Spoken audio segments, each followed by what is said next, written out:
The wedding hall fell silent as the groom abandoned his bride mid-vow and walked straight toward a man in the back row, a quiet single father no one had bothered to notice. "Mr. Vale!" The name echoed like a gunshot. Reed Vale? Heads turned. Whispers erupted. The woman beside him, Lana, the bride's sister, his cafe companion of 6 months, stared at him with eyes that moved from confusion to recognition to something that looked like betrayal. In that moment, Ethan Cole's carefully constructed invisibility shattered, and the life he'd built in silence crumbled under the weight of a truth he'd hidden too well. If you're intrigued by stories of hidden identity, second chances, and the price of honesty, stay with me until the end. And please, comment below with your city so I can see how far this story travels. Now let me take you back to where it all began. The bookstore cafe on Maple Street had exactly 17 tables, 3 overstuffed armchairs, and a chronic problem with its espresso machine that made it hiss like an angry cat every 4th drink. Ethan Cole had counted the tables during his first visit 8 months ago, noted the machine's temperament by week 2, and claimed the corner table by the window as his territory by week 3. It was the kind of place that smelled like old paper and cinnamon, where the lighting was warm enough to read by but dim enough to disappear into, and where the staff had stopped asking his name after the 5th visit because they'd already memorized his order. Black coffee. Nothing else. Always black coffee. Ethan appreciated the predictability. At 42, he'd learned that predictability wasn't boring, it was survival. Predictability meant his 7-year-old daughter Maya knew exactly when he'd pick her up from school. It meant his freelance editing clients received their manuscripts precisely when promised. It meant his life, small and deliberate as it was, remained his own. He'd been living in Riverside for 14 months, and in that time he'd perfected the art of being nobody in particular. He wore clothes from department store clearance racks. He drove a 12-year-old sedan with a dent in the passenger door that he had never bothered fixing. He lived in a modest 2-bedroom apartment above a hardware store, where the rent was reasonable and the landlord didn't ask questions. When people asked what he did, he said editing work, with enough vague pleasantness that they rarely pressed further. It was a life built on intention, not accident, every choice deliberate, every detail controlled. "Is this seat taken?" Ethan looked up from his laptop to find a woman standing beside the empty chair across from him. She was maybe 35 with dark hair pulled into a practical ponytail and eyes that looked tired in a way that had nothing to do with lack of sleep. She wore business casual, gray slacks, white blouse, minimal jewelry, like someone who'd learned to dress for success but had stopped caring whether success dressed back. "It's all yours," Ethan said, gesturing to the chair. She set her coffee down, some complicated vanilla thing with foam art that would be gone in 3 sips, and pulled out her own laptop. For the next 90 minutes, they existed in the same space without interaction beyond the occasional shift of chairs or apologetic reach for the sugar caddy. When Ethan packed up to leave, she was still typing, her fingers moving across the keyboard with the mechanical precision of someone meeting a deadline they resented. He saw her again 2 days later. Same table, same tired eyes, same vanilla coffee that she barely tasted. This time, when he sat down, she glanced up and offered a small nod of recognition, the kind strangers exchange when they've shared space enough times to acknowledge the pattern without naming it. By the 3rd week, they'd established an unspoken routine. Tuesdays and Fridays, late afternoon. She arrived first, claimed the table, ordered her unnecessarily complicated coffee. He arrived 15 minutes later with his black coffee and laptop. They worked in comfortable silence, occasionally sharing the outlet under the table when both their batteries ran low. It was week 5 when she finally spoke beyond pleasantries. "Do you think silence is underrated or overrated?" Ethan looked up from the manuscript he was editing, a thriller with too many adjectives and not enough actual thrills. She was watching him with genuine curiosity, her laptop closed, her coffee forgotten. "In what context?" he asked. "In general. In life. In..." She gestured vaguely at the space between them. "Whatever this is." This? 2 strangers who've been sharing a table for over a month without asking each other's names. Ethan considered this. "I think silence is underrated because most people are afraid of it. They fill it with noise because quiet makes them confront what they're actually thinking." She smiled, A real smile, not the customer service version. That's either very wise or very sad. Can it be both? I suppose it can. She extended her hand across the table. Lena. Ethan. Her handshake was firm, professional, the grip of someone who'd spent years proving they belonged in rooms that didn't want them. Do you come here to hide or to think? Lena asked. Is there a difference?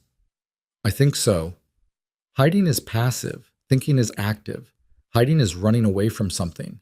Thinking is running toward understanding it. Ethan closed his laptop.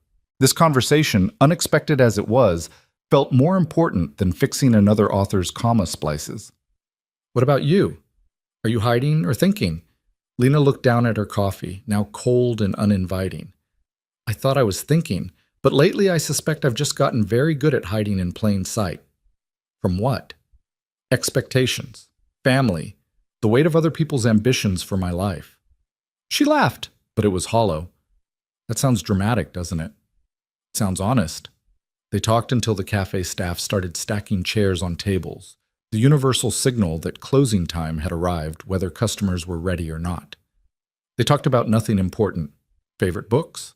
Opinions on whether the cafe's cinnamon rolls were worth the calories. Lena said yes. Ethan remained skeptical. The particular species of person who talked loudly on their phone in quiet spaces. They talked around the edges of their actual lives, sharing enough to build connection without risking exposure.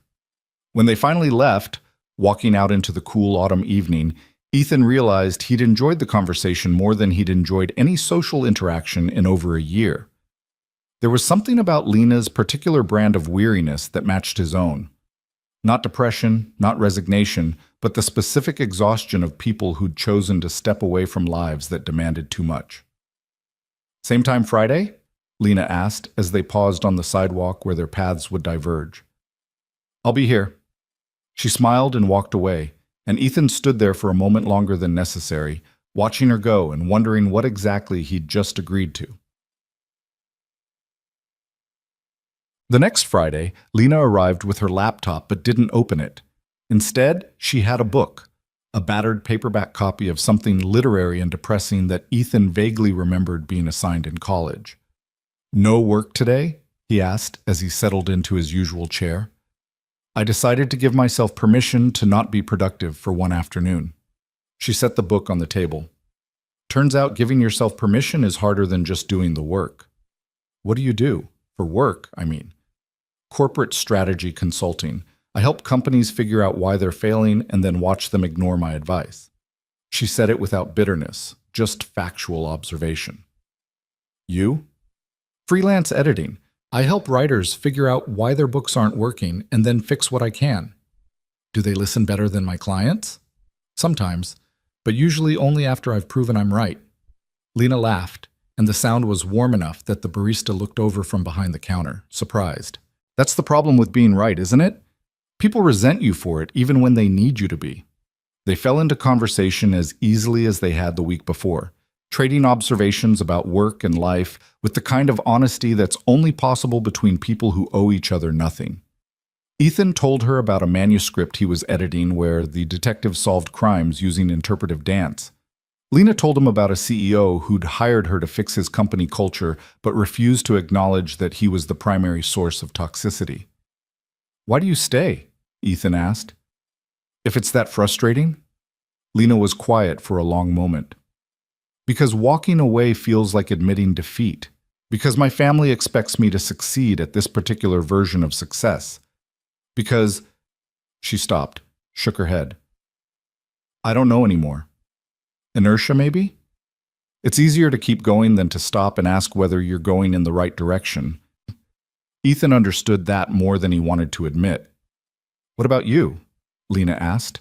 Why editing? Why freelance? Flexibility. I have a daughter, Maya. She's 7. This way I can work around her schedule, be there when she needs me. That's... Lena paused, choosing words carefully. That's really beautiful, actually. How many men would restructure their entire career around their kids' needs? Any decent father would. You'd be surprised how rare decency is.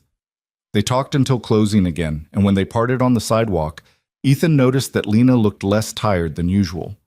The weariness was still there, would probably always be there, but underneath it was something that might have been contentment. The weeks accumulated into months. Tuesday and Friday became fixed points in both their calendars. The appointments that didn't get moved, the commitments that superseded other obligations. They learned each other's coffee orders, reading habits, work frustrations. Ethan discovered that Lena had a sister getting married in 3 months, that she'd been engaged once herself, but had ended it when she realized she was marrying a resume rather than a person. That she liked old movies and hated the theater because it felt like work pretending to be leisure.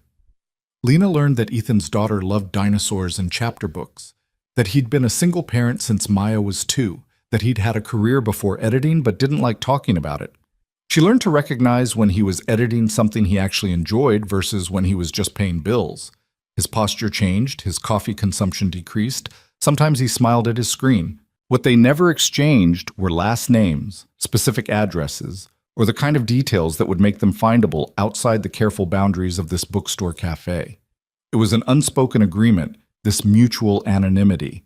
They could be honest here precisely because they weren't fully known. They could be themselves because those selves existed only in this specific space, untethered from the weight of history or expectation. In early November, Lena arrived looking different. Not bad different. Actually, she looked better than Ethan had ever seen her.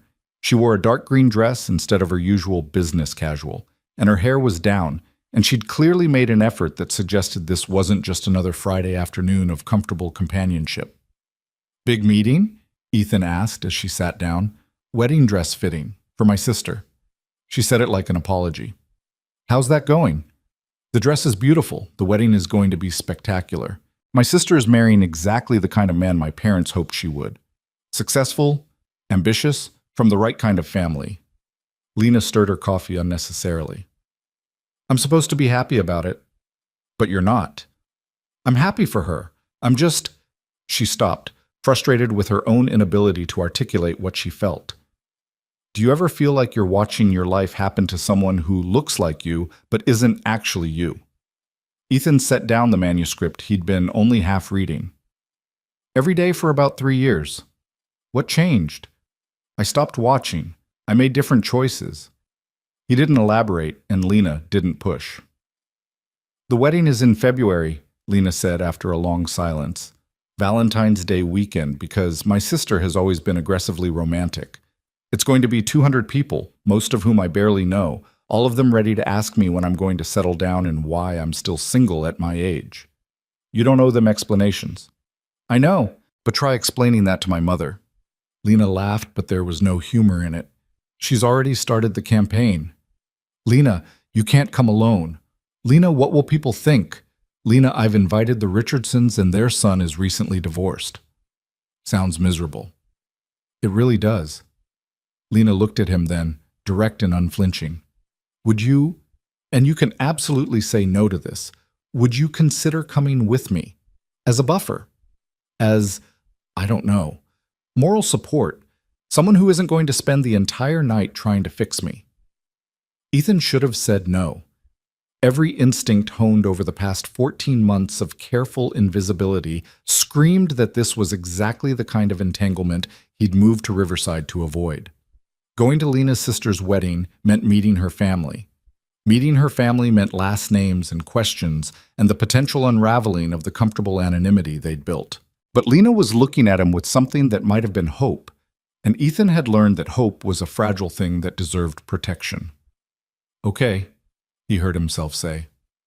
"Yes, I'll go." The relief on Lena's face was immediate and overwhelming. "Really? You'd do that?" "You'd do the same for me." "I absolutely would, but I'm not sure I'd be brave enough to ask." They spent the rest of the afternoon talking about anything except the wedding, both of them carefully avoiding the acknowledgement that something had shifted in their carefully maintained friendship. By agreeing to step outside their cafe's sanctuary, Ethan had cracked open a door he'd kept firmly closed for more than a year.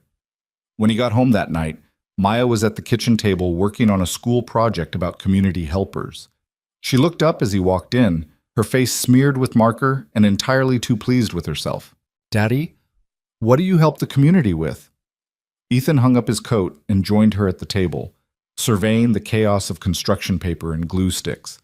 I help writers make their stories better. That's boring. Emma's dad is a firefighter. Carlos's mom is a doctor. You just read stuff. Reading stuff is important too. Maya considered this with the intense seriousness only 7-year-olds could muster when evaluating their parents' worth. I guess, but it would be cooler if you saved people. Maybe I do save people, just with words instead of fire trucks. That's still boring. She went back to her project, the matter settled in her mind. Mrs. Patterson says we should be proud of our families. I told her I was proud of you even though you just read stuff. Ethan smiled and ruffled her hair, which she tolerated for exactly 3 seconds before squirming away. Thanks, kiddo. Later, after Maya was asleep and the apartment was quiet, Ethan stood at his bedroom window, looking out at the street below. The hardware store was closed, the sidewalks empty, the neighborhood settled into its usual Friday night stillness. This was the life he'd chosen, small, contained, safe. A life where he was just Ethan Cole, freelance editor and single father, a man of no particular importance to anyone except his daughter, and maybe, now, to a woman who knew his coffee order but not his last name. Going to that wedding was a risk. But then again, the biggest risk was living so carefully that you forgot how to live at all. December arrived with cold rain and holiday decorations that appeared overnight like an aggressive retail ambush. The bookstore cafe added peppermint mochas to the menu and played instrumental versions of Christmas songs that made even atheists nostalgic. Ethan and Lena maintained their Tuesday and Friday tradition, but now their conversations included wedding planning updates delivered with varying degrees of exasperation. My mother has opinions about your suit, Lena announced one Tuesday, setting down her coffee with enough force to slosh it slightly. She doesn't know me. How does she have opinions about my suit? She's extrapolating based on the fact that you exist and will be attending her daughter's wedding. She's suggested, and I'm quoting here, something appropriate for the venue, which means she thinks you're going to show up in jeans. I own a suit. A good suit? Ethan thought about the Tom Ford suit hanging in the back of his closet, still in its garment bag, unworn for over a year. Define good. Will my mother look at it and make that face she makes when she's disappointed but too polite to say so directly?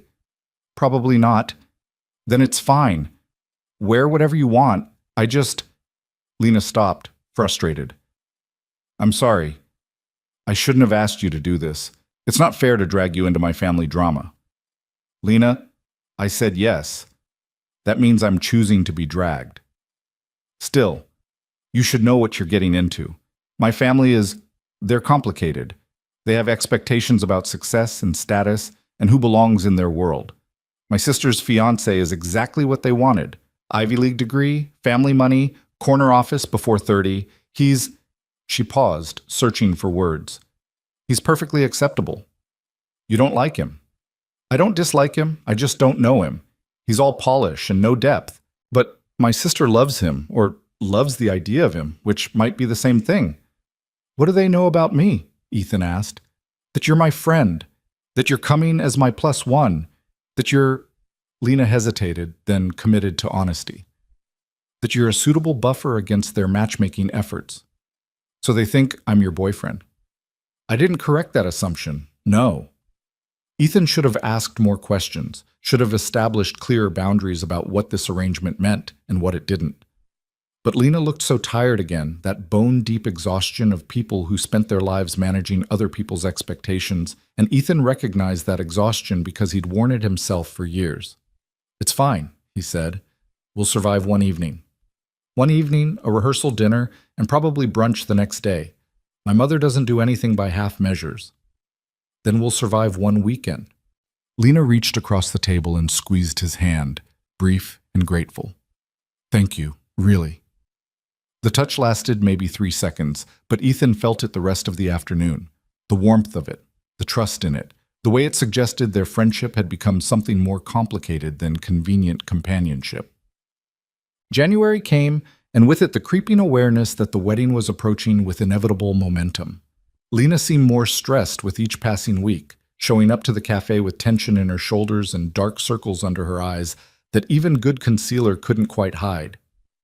"My sister wants to do wedding party photos at sunrise," she announced one Friday. "Sunrise in February, she says it's for the lighting." That's dedication. That's insanity. Lena slumped in her chair. "I love her. I do. But I don't understand how we grew up in the same house and turned out so completely different. She embraced everything our parents wanted, the right schools, the right career, the right marriage. And I just couldn't. Or wouldn't. I'm still not sure which. Does it matter? Probably not. But it would be nice to know whether I'm brave or just stubborn." "Those aren't mutually exclusive," Ethan said. They sat in comfortable silence for a while, the cafe bustling around them with the usual Friday afternoon crowd. Students with laptops and existential dread about upcoming exams. Retirees with paperbacks and too much time. Young parents with strollers and exhausted relief that someone else was making their coffee. "Can I ask you something?" Lena said finally. "And you can tell me it's none of my business." "Okay." "What did you do? Before editing? Before—" She gestured vaguely at him, at the laptop, at the careful ordinariness of his current life. Ethan had known this question would come eventually, had prepared for it even. "I worked in finance, investment management." "And you quit?" "I walked away." "Why?" "Because the life that came with it wasn't worth the paycheck. Because I wanted to actually raise my daughter, not just fund her childhood from a distance. Because—" He stopped, aware he was saying too much. "Because I could. Not everyone gets that choice, but I did, and I took it." Lena studied him with those sharp, tired eyes that missed very little. "You're hiding from something." "From a lot of things. Does it work, the hiding?" "Most days." Ethan met her gaze. "You're hiding too." "I know, but I don't think I'm very good at it." "You're better than you think." They left it there, that shared acknowledgement of their mutual retreat from lives neither of them wanted to examine too closely. When they parted that evening, standing on the sidewalk in the cold January air, Ethan almost asked her what would happen after the wedding. Would they return to their Tuesday and Friday routine? Would the introduction to her family change the careful balance they'd maintained? Would knowing each other's last names and real context destroy the thing they'd built? But he didn't ask, because some questions were better left unspoken until you were ready for the answers. The wedding was 3 weeks away, and Ethan Cole was walking straight toward the exposure he'd spent 14 months avoiding. He told himself it would be fine, that one weekend wouldn't unravel everything he'd carefully constructed. He was very good at lying to himself, but sometimes, in the quiet moments before sleep, he wondered if the real lie was pretending he could hide forever, or pretending that being seen would be the disaster he'd convinced himself it would be. The invitation arrived in Ethan's mailbox on a Tuesday, nestled between a utility bill and a coupon for an oil change he didn't need. Heavy cardstock, cream-colored, with embossed lettering that whispered money in the particular way expensive things always did. He stood in his apartment hallway holding it, reading his own name written in calligraphy that had probably cost more than his monthly grocery budget. Mr. Ethan Cole and guest, the Harrington Castellanos wedding, the Riverside Grand Hotel. Black tie optional. Maya appeared at his elbow, standing on tiptoe to see what he was holding.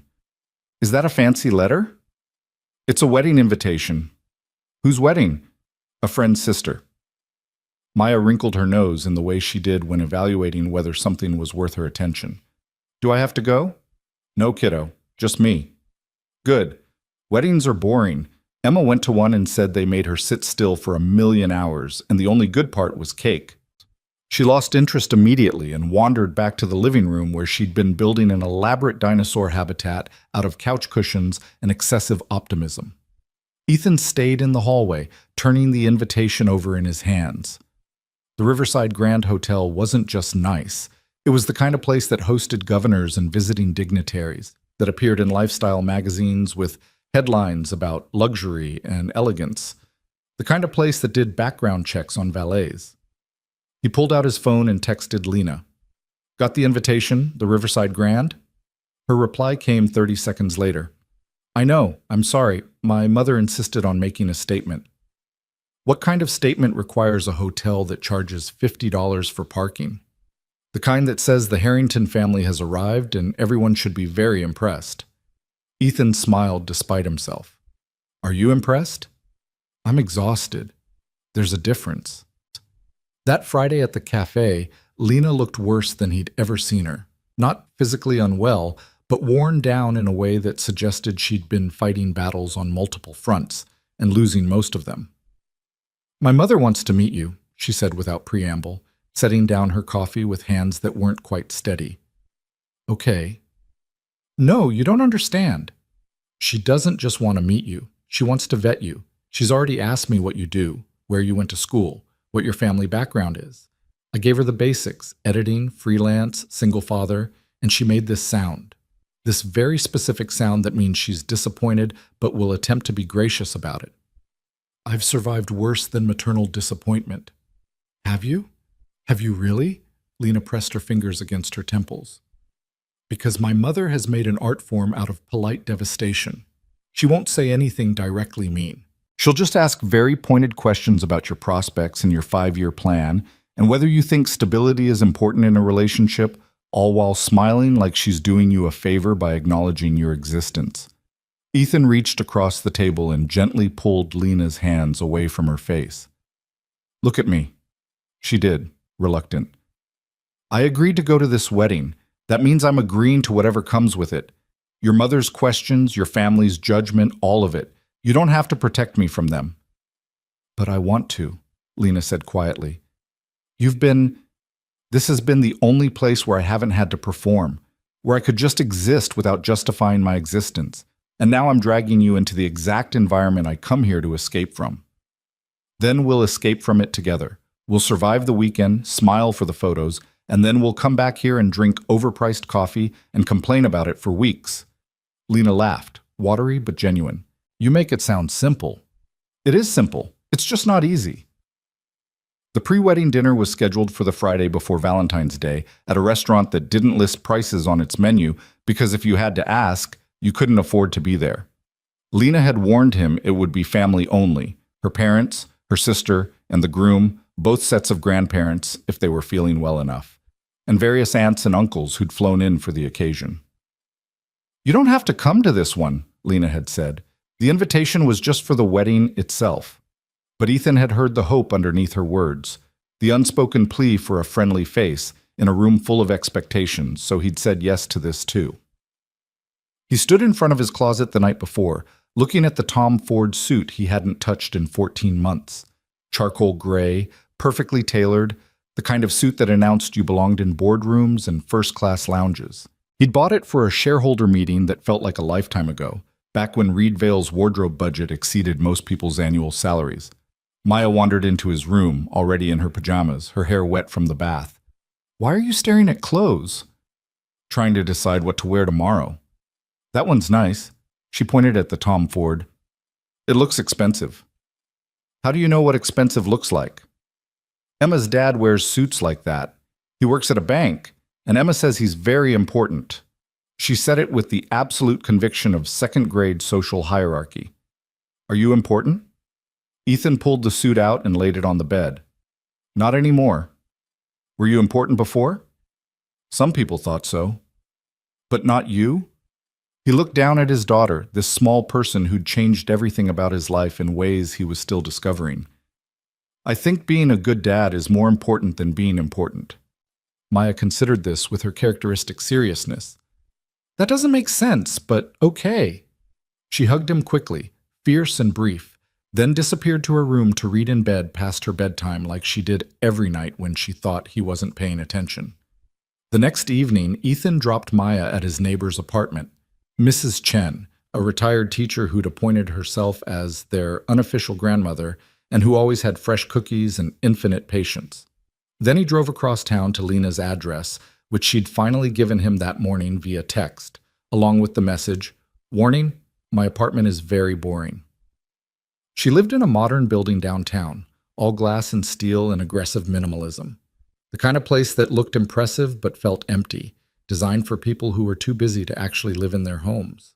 Lena answered the door in a black dress that was elegant without being showy, her hair styled in a way that suggested professional help, her makeup perfect and entirely wrong for her face. You look terrified, Ethan said. I am terrified, She grabbed her coat and purse. Let's go before I lose my nerve entirely. In the car, Lena ran through the family roster like a general briefing troops before battle. My father is Richard Harrington. He'll seem warm, but he's evaluating you constantly. My mother is Catherine, and we've already discussed her particular talents. My sister is Victoria, Tori, and she's actually lovely when she's not stressed about wedding details. The groom is Marcus Castellanos. He works in private equity, Harvard MBA. Very polished, very perfect, Ethan offered. I was going to say manufactured, but perfect works too. Lena twisted her hands in her lap. His parents will be there, Victor and Patricia. Old money, very concerned with lineage and legacy. They'll ask about your background. What should I tell them? The truth. You're a freelance editor, single father, you value your daughter over your career. It's all perfectly respectable. But not impressive. Not to them? No. Lena looked out the window. I'm sorry. I know I keep saying that, but I am. You shouldn't have to justify your life choices to strangers. Lena, I walked away from a life where I had to justify my choices to people who thought they owned me because they'd invested in my company. Your family can't be worse than hostile shareholders. She looked at him then, really looked, and Ethan saw the question forming before she asked it. What company?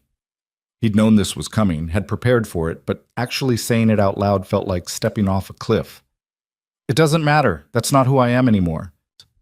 The restaurant was all white tablecloths and hushed conversations, the kind of place where the waitstaff moved like dancers, and the wine list required translation.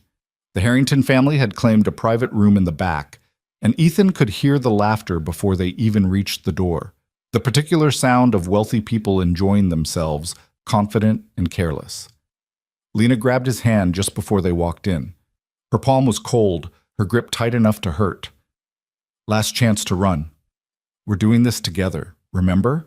She squeezed his hand once more, then released it and pushed open the door. The room fell silent in that way rooms do when something unexpected enters them. Ethan felt a dozen pairs of eyes assess and dismiss him in approximately 3 seconds. The calculation of people who'd spent their lives determining who mattered and who didn't based on clothes and posture and the particular shine of someone's shoes. Lena! A woman who could only be her mother rose from the head of the table, elegant and severe in the way of women who'd weaponized their own disappointment. We were beginning to worry you'd gotten lost. Sorry, Mother. Traffic. Lena's voice had changed, gone formal and careful. This is Ethan Cole. Ethan, my mother, Catherine Harrington. Catherine extended her hand and Ethan shook it, feeling her eyes catalog every detail of his appearance. Mr. Cole, how lovely that you could join us. Lena mentioned you're in publishing. Editing, actually, freelance. How interesting. The word interesting delivered in a tone that meant exactly the opposite. And you're a single father, Lena mentioned. I am. That must be quite challenging, balancing work and childcare. We manage. Lena's father appeared then, tall and silver-haired and radiating the kind of confident authority that came from never being told no. Richard Harrington. Pleasure to meet you, Ethan. His handshake was firm, competitive, the grip of a man who turned every interaction into a test. Lena's told us you two met at a coffee shop? A bookstore cafe, yes, sir. How modern. In my day, we met people at proper social functions. But I suppose times change. Richard clapped him on the shoulder with enough force to suggest dominance disguised as friendliness. Come, sit. You're next to Lena, naturally. The introductions continued in a blur of names and faces that Ethan cataloged carefully. Victoria, the bride-to-be, was softer than Lena, but with the same tired eyes, the same sense of carrying weight she hadn't asked for. Marcus Castellanos was exactly as advertised. Polished, charming, perfectly manufactured. His parents were old money in its purest form, every word and gesture calibrated to remind everyone of their position in the social hierarchy. The meal was exquisite and endless. 7 courses, each more elaborate than the last, each delivered with explanation from waitstaff who'd clearly rehearsed their presentations. Ethan watched Lena navigate her family with practiced precision, answering questions with just enough detail to satisfy without revealing, laughing at her father's jokes, complimenting her mother's choice of venue. It was a performance, and she was exhausted by it. "So, Ethan," Victor Castellano said during the fourth course, his voice carrying that particular authority of men who expected to be heard. "Lena mentioned you're in editing. What sort of books do you work on?" "Whatever needs editing, fiction mostly, some nonfiction, academic papers occasionally." "Fascinating. And you make a living at this?" "Enough of one." "In this economy, that's quite an achievement for freelance work." Patricia Castellano smiled with too many teeth. "You must be very disciplined." "I'm practical. I work around my daughter's schedule, which means I work when I can and make it count." "A single father," Patricia said it like a diagnosis. "That's quite noble of you, though I imagine it limits your professional advancement." "I'm not looking to advance, I'm looking to be present." There was a brief silence, the kind that follows when someone violates social norms by being too honest. Catherine recovered first, her smile sharp enough to cut. "How refreshing, though one does wonder about long-term stability. Children are expensive, and they only get more so as they age." Lena's hand found Ethan's under the table, her fingers lacing through his in warning or support or both. "Ethan is very stable, Mother. He's been freelancing for years." "Of course, dear. I didn't mean to suggest otherwise." Catherine's tone suggested she'd meant exactly that. "It's just that in our family, we value, well, we believe in building something substantial. Security for future generations." But Richard leaned forward, his expression one of paternal concern that didn't quite reach his eyes. "The question is one of trajectory, son. Where do you see yourself in 5 years? 10? Ethan had heard this question 1,000 times in his previous life, had been the one asking it across boardroom tables. He knew what they wanted to hear: ambition, growth, expansion. He knew what answer would satisfy them. "In 5 years, I see myself doing exactly what I'm doing now," he said evenly. "Editing work I find meaningful, raising my daughter, living a life that's mine." The disappointment in the room was palpable, a collective deflation of people realizing he wasn't going to play their game. Marcus cleared his throat, attempting to redirect. "That's admirable, actually. Too many people chase success without stopping to ask whether they want what they're chasing." He smiled at Victoria. "Took me a long time to figure out what actually mattered." "And what matters?" Ethan asked, genuinely curious. "Building something that lasts, contributing to something bigger than yourself. Legacy." Marcus's voice carried the rehearsed quality of someone who'd given this answer many times. "My firm manages assets for institutions, universities, hospitals, foundations. It's not just about returns. It's about impact." "How long have you been in private equity?" Ethan asked. 7 years. Started as an analyst at Silverton Partners right out of Harvard, worked my way up to associate, then partner. We recently closed a significant healthcare acquisition that's going to restructure how medical facilities operate across the Midwest. Ethan recognized the firm name, the deal structure, the particular language of someone who'd learned to make profit sound like altruism. He'd sat across the table from dozens of Marcus Castellanos throughout his career, had been pitched identical visions of impact that always somehow ended with wealth concentration and worker displacement. "That's the Mercy Health Systems acquisition?" Ethan asked. Marcus looked surprised. "You follow private equity news?" "I read, you're consolidating 12 regional hospitals into a centralized management structure." "Exactly. We're eliminating redundancy, streamlining operations, bringing efficiency to healthcare delivery. You're cutting staff and reducing services in rural areas to maximize returns for your investors." The temperature in the room dropped 20 degrees. Marcus's smile stayed fixed, but his eyes went cold. "That's a rather cynical interpretation." "It's an accurate one. I've seen the playbook. You'll close emergency rooms in low-income areas, reduce nursing staff to minimum safe levels, negotiate down supply costs until quality suffers, then flip the portfolio in 3 to 5 years for double your investment." "Ethan," Lena's voice was quiet, warning, but he couldn't stop, because he'd spent too many years watching people like Marcus dress up devastation in the language of progress. "How many jobs will you eliminate in year 1? "We're not eliminating jobs. We're restructuring for efficiency." "How many?" Marcus set down his fork with deliberate care. Restructuring always involves difficult decisions, but the long-term health of these institutions requires short-term sacrifice. The institutions will be fine. It's the people who work there and the communities they serve who will pay the price. Ethan kept his voice level, factual. But I'm sure your returns will be impressive. Victor Castellanos intervened, his voice carrying the weight of someone accustomed to ending conversations. Young man, you seem to have strong opinions about an industry you claim only passing familiarity with.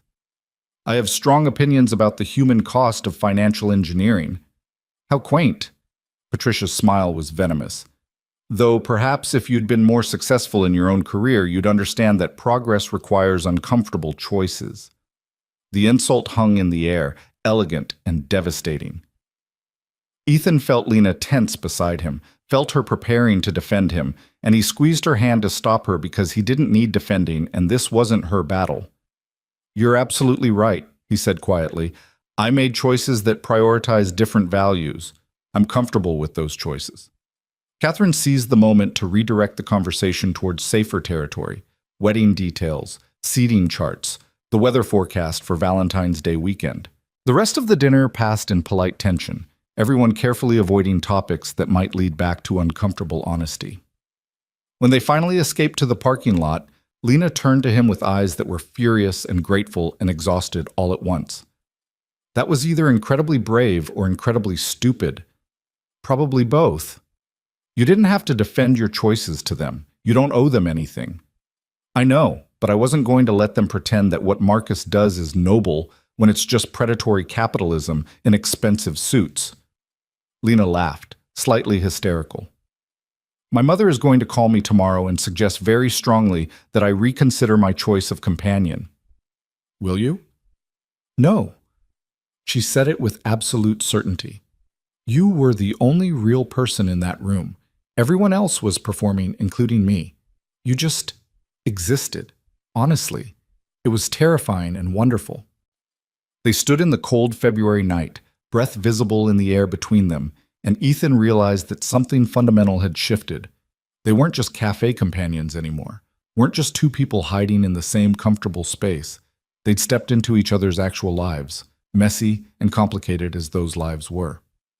I should tell you something, Ethan said. Before we go any further with this, before the wedding. Okay. The life I walked away from, it wasn't just finance. I wasn't just working in investment management. He stopped, the words harder than he'd expected. I ran a firm, a significant firm. I had a reputation. I had the kind of success your family values, and I gave it all up because it was destroying me. Lena was very still. What was the firm called? Vale Capital Management. He watched her process this, saw the moment recognition hit. Vale Capital Management had been one of the most successful boutique investment firms on the East Coast before Ethan dissolved it. They'd specialized in turning around failing companies, restructuring them, making them profitable again. He'd been profiled in financial magazines, invited to speak at conferences, courted by larger firms wanting to acquire his expertise, and he'd walked away from all of it when Maya's mother died, and he'd realized he was raising his daughter through nannies and weekend phone calls. You're Reed Vale, Lena said quietly. That's your real name. Reed Vale. That's the name I used professionally, yes. Ethan is my middle name. Cole is complicated. But yes, I was Reed Vale. Why didn't you tell me? Because I didn't want to be him anymore. Because every time someone knew who I was, they stopped seeing me and started seeing potential, investment opportunities, networking connections, a resource to be leveraged. He met her eyes. With you, I gotta just be Ethan. Someone who drank black coffee and edited manuscripts and had opinions about cinnamon rolls. I didn't want to lose that. Lena processed this for a long moment. That's why you understood exactly what Marcus was doing. Because you used to do the same thing. I did similar things, yes. I restructured companies. I maximized returns.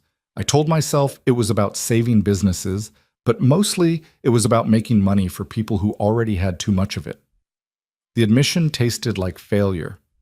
I was good at it, really good, and it hollowed me out. So you stopped. So I stopped. I liquidated the firm, paid out my investors, set up trust funds for my employees, and disappeared. Moved to Riverside, became a freelance editor, tried to figure out how to be a person instead of a portfolio. Does anyone here know? No one. I've been very careful. Different name, different life, different everything. Lena leaned against her car, her expression unreadable. Tomorrow my family is going to dissect you over brunch. They're going to make assumptions about who you are and what you're worth based on the fact that you're a freelance editor with a daughter and no apparent ambition. I know. And you're going to let them. I am. Why? You could shut them up in 30 seconds. Tell them who you really are, what you accomplished, how much you're actually worth. My mother would immediately change her tune. So would Marcus's parents. Ethan shook his head. Because that's not who I want to be anymore. Because their respect shouldn't depend on my bank account or my resume. Because... He stopped, trying to find words for something he'd barely articulated to himself. Because I need to know that the people in my life value me for who I am, not what I can do for them. And if your family can't respect Ethan Cole, freelance editor and single father, then they definitely don't respect me. They're going to judge you. They're already judging me. At least this way I get to maintain some dignity. Lena was quiet for so long that Ethan thought maybe he'd made a terrible mistake, that the revelation of his past had broken whatever fragile trust they'd built. But then she smiled, small and genuine and entirely exhausted. You're either the most principled person I've ever met or the most self-sabotaging.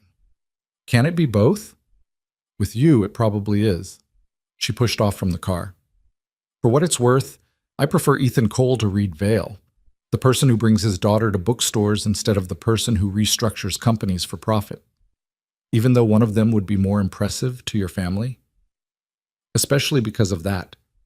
She moved closer, close enough that he could see the exhaustion in her eyes and the determination under it. I'm done performing for them, Ethan. Done pretending that their version of success is the only one that matters. If you can walk away from everything you built to live a life that's actually yours, then maybe I can too. They stood there in the parking lot, the February cold seeping through their expensive clothes, and made a silent pact to stop hiding from themselves, even if it meant being exposed to everyone else. The wedding was 36 hours away, and Ethan had just guaranteed that when his secret inevitably came out, it would detonate spectacularly. But standing there with Lena, watching her breathe easier than she had all night, he thought maybe the explosion would be worth it. Valentine's Day arrived with the kind of perfect weather that felt like a personal insult to anyone having a bad day. Clear skies, unseasonable warmth, the sort of afternoon that made photographers weep with gratitude and anxious wedding guests sweat through their formal wear. Ethan stood in his apartment bathroom at 2 p.m, adjusting his tie for the 5th time and trying to ignore the way his hands weren't quite steady. The Tom Ford suit fit perfectly because, of course, it did. He'd paid someone an obscene amount of money to ensure it would fit perfectly for the rest of his life. In the mirror, he looked like Reed Vale again, polished, successful. Exactly the kind of man who belonged at a Harrington family wedding. He hated it. Maya appeared in the doorway, still in her play clothes, despite Mrs. Chen arriving in 20 minutes to watch her for the evening. You look fancy. I feel ridiculous. You look like the dads on TV who have important jobs and never have time to play catch.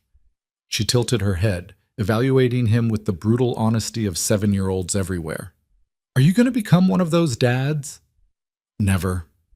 He crouched down to her level, ignoring the protest of his perfectly tailored pants. This is just a costume for one night. Tomorrow I'll be back to regular dad who has plenty of time for catch and dinosaur facts. Promise? Promise. She hugged him hard enough to wrinkle his jacket, and he held her close, breathing in the scent of strawberry shampoo and the particular sweetness of childhood that he knew wouldn't last forever.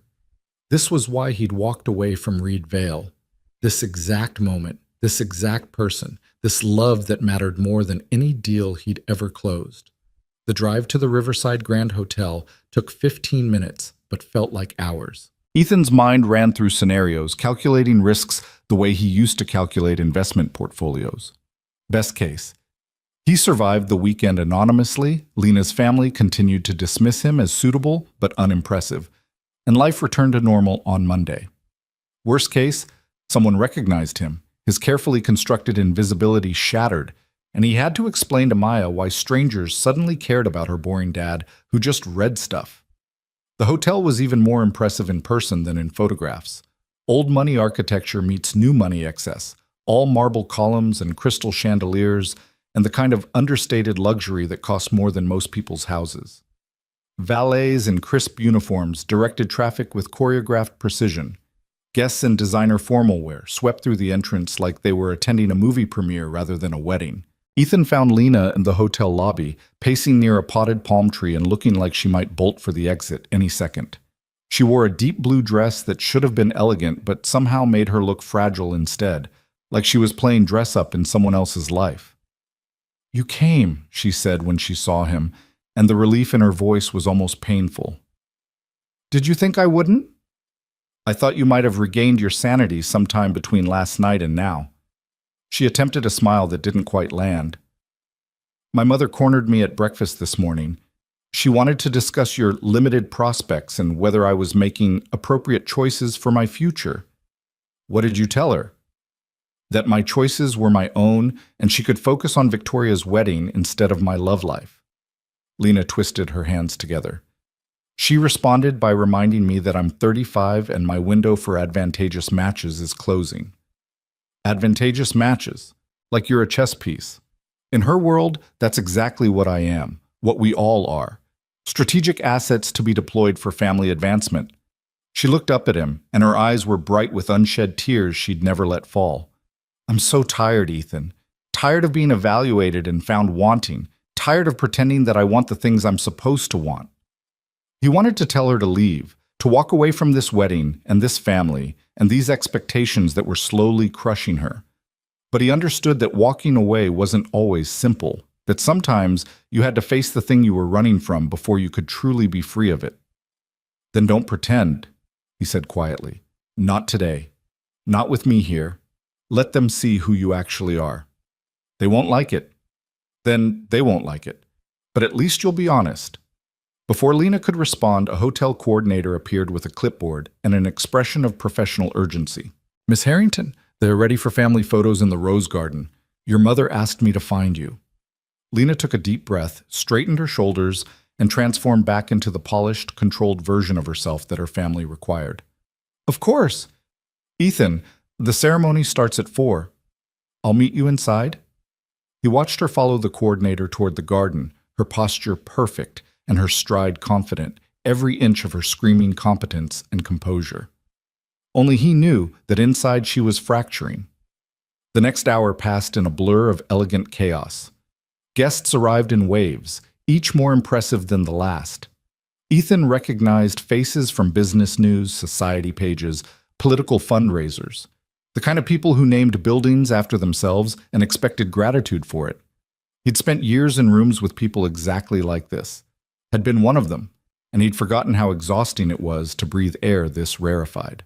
He found his assigned seat in the ceremony space, a ballroom transformed into something between a garden and a cathedral, with flowers that probably cost more than his car and lighting designed to make everyone look like they were starring in their own romantic movie. His name card placed him 3 rows back on the bride's side, next to an elderly woman who introduced herself as someone's great aunt and immediately fell asleep. The ceremony began with orchestral music that swelled with precisely calculated emotion. Victoria walked down the aisle on her father's arm, looking radiant and terrified in equal measure. Marcus waited at the altar, his expression one of practiced adoration that might have been genuine but felt rehearsed. The officiant spoke about love and commitment with the kind of generalized wisdom that applied to everyone and no one. Ethan found himself studying the guests instead of the couple. Lena sat in the front row between her parents, her back rigid and her hands folded in her lap. Catherine kept leaning over to whisper things that made Lena's shoulders tense further. Richard stared straight ahead with the fixed attention of someone determined to appear engaged while thinking about entirely different matters. The vows were traditional, beautiful, completely impersonal. Marcus promised to love and cherish Victoria with words that could have applied to any bride anywhere. Victoria promised to honor and support Marcus with a voice that trembled just slightly on the word obey, which the officiant had somehow convinced her to keep in the ceremony. If anyone objects to this union, speak now or forever hold your peace. The traditional pause, the moment of dramatic tension that was supposed to be purely ceremonial. No one ever actually objected. That only happened in movies and disasters. Except Marcus wasn't looking at Victoria anymore. He was looking past her, past the officiant, past the elaborate floral arrangements, directly at Ethan. The recognition on Marcus's face was immediate and absolute. Color drained from his cheeks. His mouth opened slightly, closed, opened again. He took a step back from his bride as if she'd suddenly burst into flames. "Marcus?" Victoria's whisper carried in the perfect acoustics of the ballroom. "What's wrong?" But Marcus wasn't listening to her. He was walking, actually walking away from his bride at the altar, moving down the steps, through the front row where Catherine gasped and Richard half stood in confusion. He walked straight down the aisle toward Ethan with the single-minded focus of someone who'd forgotten where he was and what he was supposed to be doing.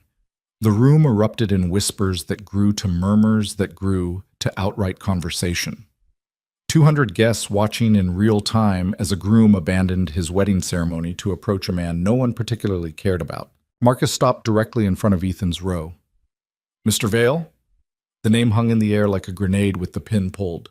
"Reed Vale," Marcus said again, louder this time, his voice carrying to every corner of the ballroom. "Is that really you?" Ethan stood slowly, aware that every eye in the room was now on him, that his anonymity was dissolving in real time, that there was no possible way to salvage this situation. "Hello, Marcus." Marcus's laugh was slightly hysterical. "I don't believe it. Reed Vale. Here, at my wedding." He turned back to the altar where Victoria stood frozen, her bouquet trembling in her hands. "Corey, do you know who this is?"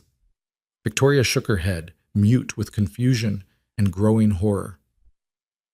"This is Reed Vale, the Reed Vale. He saved my company." Marcus looked back at Ethan with something approaching worship. 7 years ago, I was fresh out of Harvard and drowning. My first acquisition was failing. Investors were threatening to pull out. I was going to lose everything. And you... He gestured at Ethan like he was a miracle. "You personally restructured the entire deal. You spent 3 days teaching me how to actually analyze a business instead of just following formulas. You didn't have to do that. You were already legendary and I was nobody, but you took the time." The whispers in the crowd had evolved into full conversations. People pulling out phones, searching names, making connections. Catherine Harrington was standing now, staring at Ethan like he'd materialized out of thin air. Richard's expression had gone from confusion to calculation in approximately 10 seconds. Lena sat completely still, her face unreadable. "You said you'd retired," Marcus continued, oblivious to the destruction he was causing. "Dissolved your firm, walked away from everything. People have been trying to find you for years. Investment groups, private equity firms, everyone wants Reed Vale to come back and you've been, what, here in Riverside?" "I've been raising my daughter," Ethan said quietly, "living a different life." "But you're Reed Vale." Marcus said it like the name explained everything, like being Reed Vale meant his current life was impossible. "You revolutionized boutique investment management. The Vale method is still taught in business schools. You're a legend. I'm a freelance editor who drinks black coffee and picks his kid up from school on time." The words should have been simple, clear, definitive, but they landed in a room full of people who measured worth in deals closed and zeros in bank accounts, and the cognitive dissonance was almost visible. Victor Castellanos had made his way to the front of the crowd, his expression one of vindicated triumph. "Reed Vale, I knew I recognized something about you last night. The way you analyzed Marcus's healthcare deal. That's the Vale method, find the human cost, expose the structural weaknesses." He laughed, delighted. "You were testing him." "I was being honest with him." "Honest?" Patricia Castellanos appeared beside her husband, her earlier condescension completely evaporated.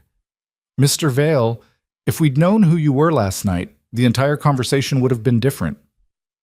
"That's exactly why I didn't tell you." Catherine pushed through the crowd with the determination of someone who'd just realized she'd catastrophically misjudged a situation.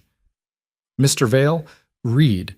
May I call you Reed? I must apologize for any misunderstanding at dinner last night. If we'd known about your background, your achievements..." "You would have treated me differently," Ethan finished, respected me more, found my life choices more acceptable, decided I was worthy of your daughter's time. Catherine had the grace to look momentarily uncomfortable. Well, context matters. It shouldn't. Not this kind of context. Ethan looked past her to where Lena still sat, her face pale, her hands gripping the chair arms hard enough that her knuckles were white. I'm the same person I was last night. Same values, same priorities, same life.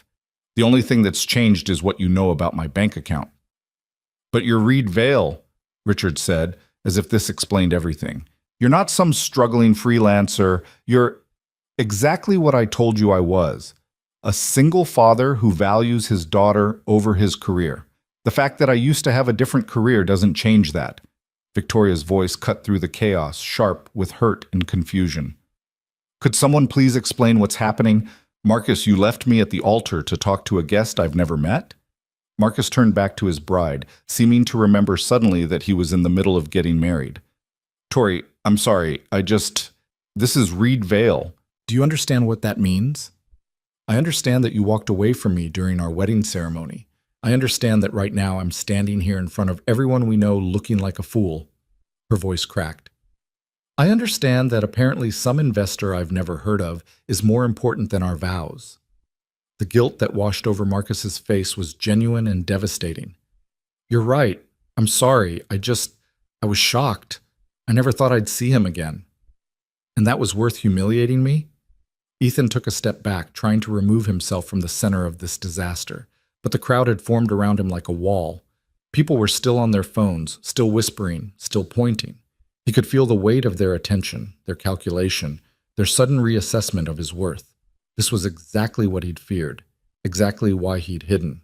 Because in rooms like this, with people like this, your value was determined by your utility, and Reed Vale was infinitely more useful than Ethan Cole could ever be. He looked at Lena again and saw something that might have been betrayal, or might have been vindication, or might have been both. She stood slowly, smoothing down her dress with mechanical precision. Mother, father, everyone! Her voice carried the particular authority of someone who'd spent their life in rooms like this and knew how to command them. I think we should let Victoria and Marcus finish their ceremony. Whatever revelations about Ethan's past might be interesting, they're not relevant to my sister's wedding. Not relevant? Catherine looked at her daughter like she'd lost her mind. Lena, this is Reed Vale. Do you understand what this means for what, Mother? For you? For our family's social standing? For your ability to name drop at your next charity luncheon? Lena's composure was cracking, her voice rising. Ethan is my friend. That's all that matters. Not who he used to be or what he used to do or how impressive his resume is. But you didn't know, Richard said, his tone making it an accusation. He lied to you. He didn't lie. He just didn't volunteer information that wasn't relevant to our friendship. Lena moved down the aisle toward Ethan, and the crowd parted for her automatically. Unlike all of you, I liked him before I knew his net worth. I valued his company before I knew he was someone you'd consider valuable. And that's not going to change now. She reached Ethan and took his hand, her grip tight and trembling. I think we should go. Lena, you can't leave your sister's wedding, Catherine started. Watch me. Lena turned back to Victoria, and her expression softened. I'm sorry, Tori. I'm sorry your day got hijacked by this circus. You deserve better. You deserve a ceremony that's about you and Marcus, not about Mother's social ambitions or Father's networking opportunities or the spectacular revelation that my +1 used to be somebody important. Victoria's eyes were bright with tears. You're really leaving. I really am, because if I stay, this won't get better. People will just keep making this about Ethan instead of about you. She squeezed Ethan's hand, and because I'm done performing for an audience that only cares about me when I'm useful to them. The walk out of that ballroom was the longest of Ethan's life. 200 pairs of eyes tracking their exit, 200 voices murmuring speculation and judgment. He heard fragments as they passed, dissolved $100 million firm, completely disappeared. What's he worth now? Why would he waste his talent editing books? Each comment a reminder of why he'd run in the first place. They made it to the lobby before Lena's father caught up with them, slightly out of breath and visibly angry in the way wealthy men get when their authority is questioned. Lena Margaret Harrington, you get back in there right now. No. Lena's voice was steady, final. I'm done, Dad. Done pretending this family cares about anything beyond status and appearances. Done sacrificing my actual happiness for your version of success. This is about that boy? That, Richard gestured dismissively at Ethan. That fraud who's been lying to you for months? Don't call him that.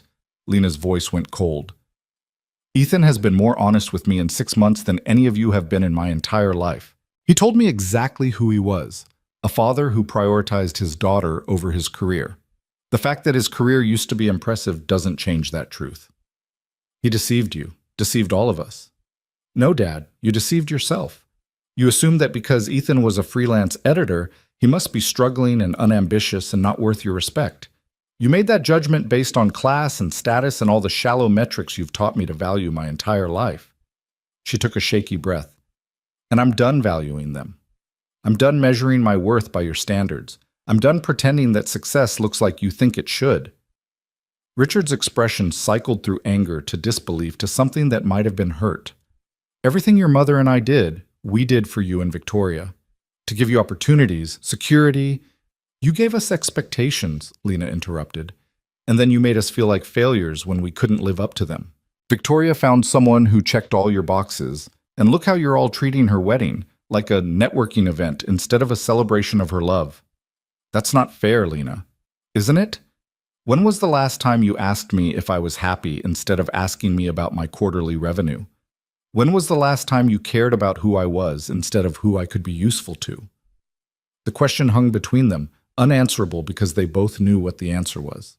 Catherine appeared then, slightly wild-eyed, her perfect composure finally cracked. Lena, people are talking. This is becoming a scene. Think about your sister. Think about the family. I am thinking about my family, Mother. I'm thinking about how exhausting it is to be part of one that only values me when I'm performing correctly. Lena's voice broke slightly. I'm thinking about how I've spent 35 years trying to earn approval I'm never going to get because the metric keeps changing. I'm thinking about how the only time I've felt like myself in months is sitting in a bookstore cafe with a man you deemed unworthy because he doesn't have the right pedigree. That man lied to you, Catherine insisted. No, you lied to me. You told me that success meant corner offices and designer clothes and marrying someone from the right family. You told me that happiness was the same as achievement and that love was less important than status. And I believed you for so long that I almost forgot what actually mattered. Ethan had stayed silent through all of this, recognizing that this confrontation was years in the making and had very little to do with him. But Catherine turned to him now, her expression one of cold fury. This is your fault. You've poisoned her against us, turned her into someone with boundaries, Ethan said quietly. Into someone who knows her worth isn't determined by your approval? If that's poison, then yes, I'm guilty. You used her, got close to her under false pretenses so you could, infiltrate our social circles, rebuild your reputation? I got close to her because she was kind and honest and exhausted by the same things that exhausted me. Because we understood each other. Because for 6 months, we got to be people instead of assets.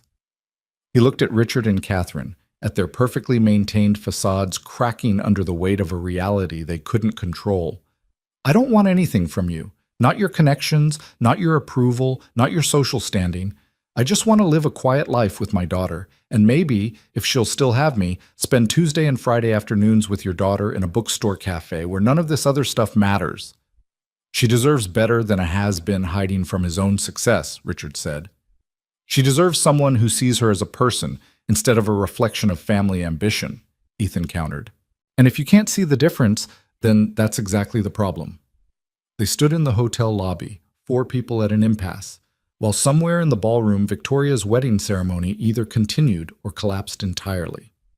Ethan waited for Lena to choose, her family or this fragile thing they'd built, the comfortable prison of expectations or the terrifying freedom of honesty.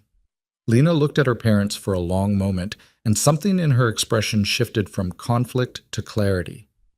I love you both, I do. But I don't like who I become when I'm trying to please you, and I can't keep sacrificing my actual life for your version of what my life should be. So that's it? Catherine's voice was brittle. You're choosing him over your family? I'm choosing myself, Mother. For the first time in my life, I'm choosing what I actually want instead of what I'm supposed to want. She looked at Ethan. And what I want is to get out of this hotel and away from this disaster and go somewhere I can actually breathe. They walked out together into the unseasonable February warmth, leaving behind the elegant chaos of a wedding that would be talked about for years, though probably not for the reasons Victoria had hoped. In the parking lot, Lena finally let herself break. She leaned against Ethan's car and started laughing, slightly hysterical, tears streaming down her face. I just walked out of my sister's wedding. I just publicly rejected my parents in front of everyone they know. She couldn't finish, overwhelmed by the enormity of what she'd done. Ethan pulled her close, letting her cry into his Tom Ford suit that had caused all this trouble in the first place. You were magnificent. I was insane. I ruined everything. You were honest. Finally, actually honest. She pulled back enough to look at him, her mascara ruined and her careful hairstyle coming apart. Why didn't you tell me? About Reed Vale, about who you used to be? Because I needed someone to know me as who I am now, not who I used to be. Because every time someone knew about my past, they stopped seeing me and started seeing potential, networking opportunities, a resource to be leveraged. He touched her face gently. With you, I got to be Ethan. Just Ethan. And that was worth protecting. Even if it meant lying, I never lied. I just didn't volunteer information that would change how you saw me. It does change how I see you, though.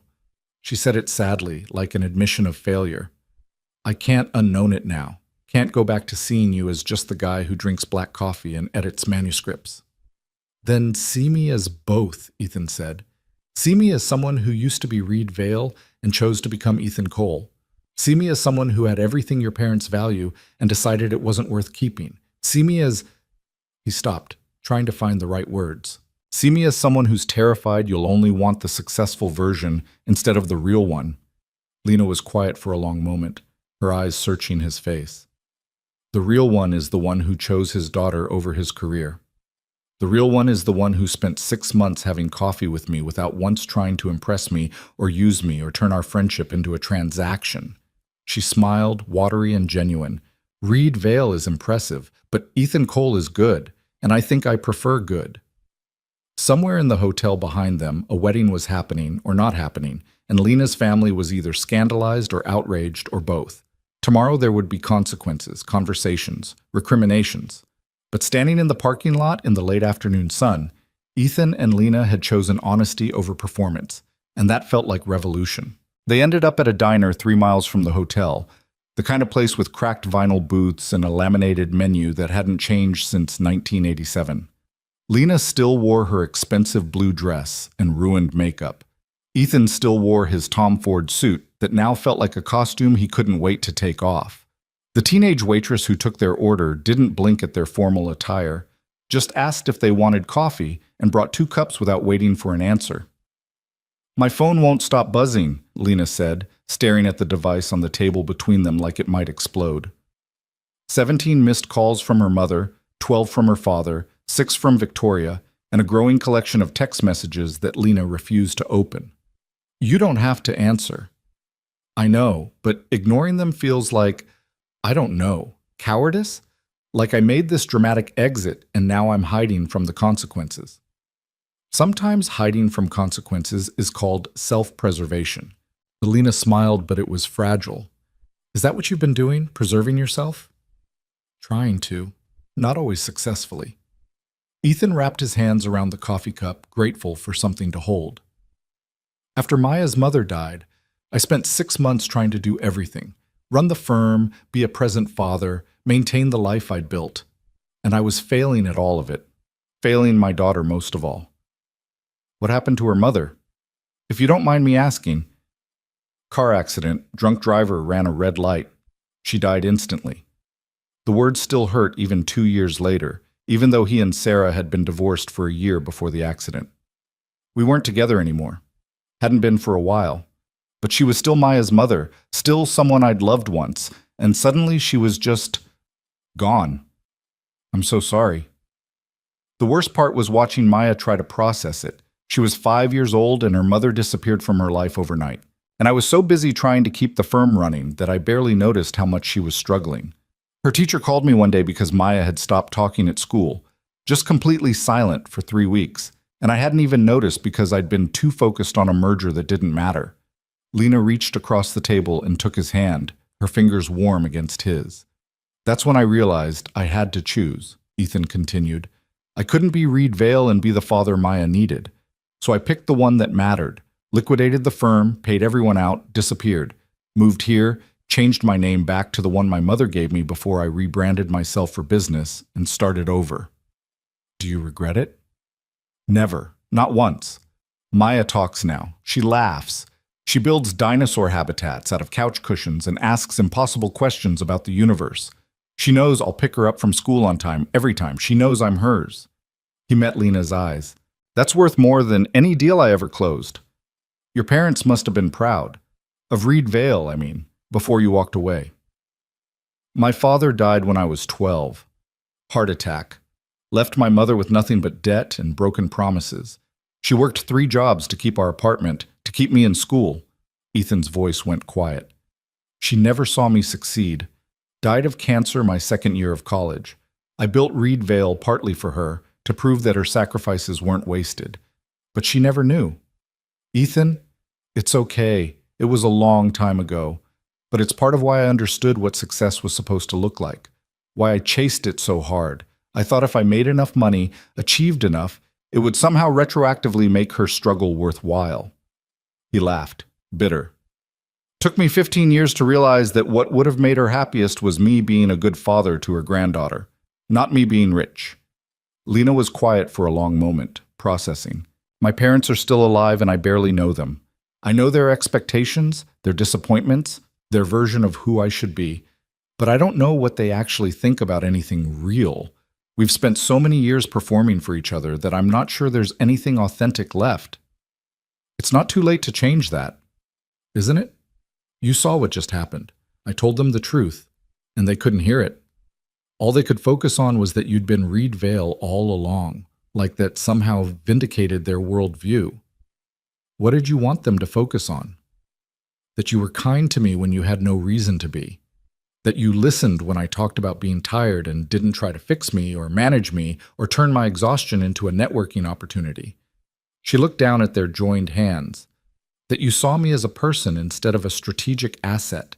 That matters more than any resume. The waitress returned with their food. Pancakes for Lena, a burger for Ethan, neither of them particularly hungry, but both grateful for something to do with their hands. They ate in comfortable silence for a while, the diner buzzing around them with the ordinary sounds of ordinary people living ordinary lives.